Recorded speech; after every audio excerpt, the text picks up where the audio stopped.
बनाए, प्रीति के डोरी मत मोला वो फसाए, बैहा दीवाना गोरी मोला वो बनाए।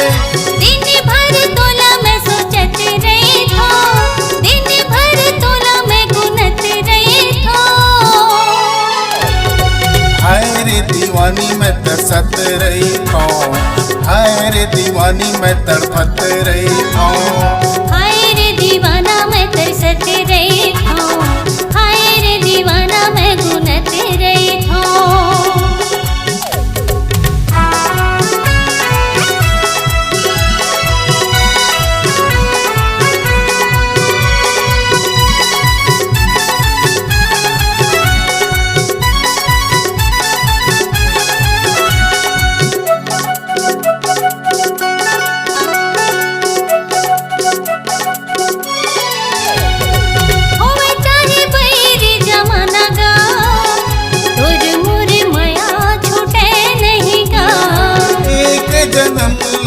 कौन पूछे ना, 7 जन्म ले छूटे नहीं ना। प्रीत के डोरी में बंधे हंगा, जैसे तनियो सासा तुरले दुरिहा कैसे जीहू ना, तै मोर जिंदगी सुहासाना, तै मोर जिंदगी सुहासाना। पवन के दिल मावती ही हसमाए, रात भर गोरी मोला निंदिया नहीं आए। पवन के दिल मावती ही हसमाए, रात भर गोरी मोला निंदिया नहीं आए। दिन भर तोला मैं सोचत रही थो, दिन भर तोला मैं गुनत रही थो। हाय रे दीवानी मैं तरसत रही थो, हाय रे दीवानी मैं तड़पत रही थो। हाय रे दीवाना मैं तरसत रही थो, हाय रे दीवाना मैं तड़पत रही थो।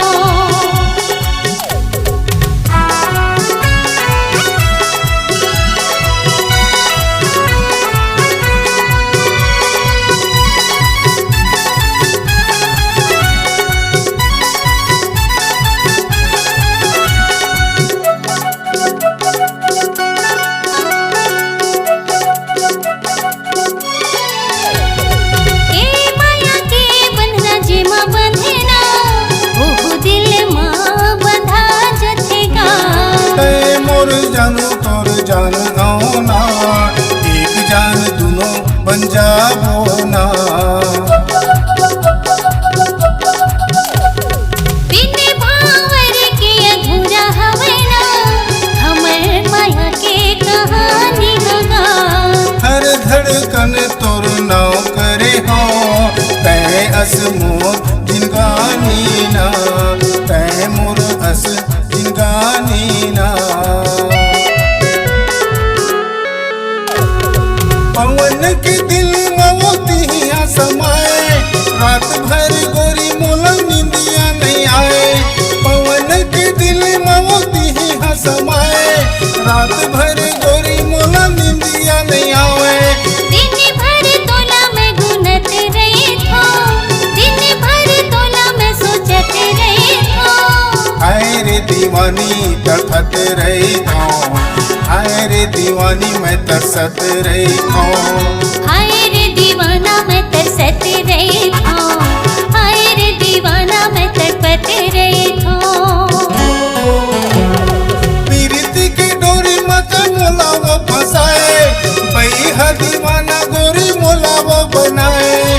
प्रीति के डोरी मत मोला वो फसाए, बैहा दीवाना गोरी मोला वो बनाए। दिन भर तोला मैं सोचत रही थो, दिन भर तोला मैं गुनत रही थो। हाय रे दीवानी मैं तरसत रही थो, हाय रे दीवानी मैं तड़पत रही थो। हाय रे दीवाना मैं तरसत रही थो, हाय रे दीवाना मैं खोजत रही थो। हाय रे दीवाना मैं तरसत रही थो, हाय रे दीवाना मैं खोजत रही थो। हाय रे दीवाना मैं तरसत रही थो, हाय हाय रे दीवाना मैं तरसत रहूं। नमस्कार दोस्तों, नए नए छत्तीसगढ़ी गाने सुनने और देखने के लिए हमारी वीणा म्यूजिक को सब्सक्राइब करें और बेल आइकॉन के बटन को क्लिक करें।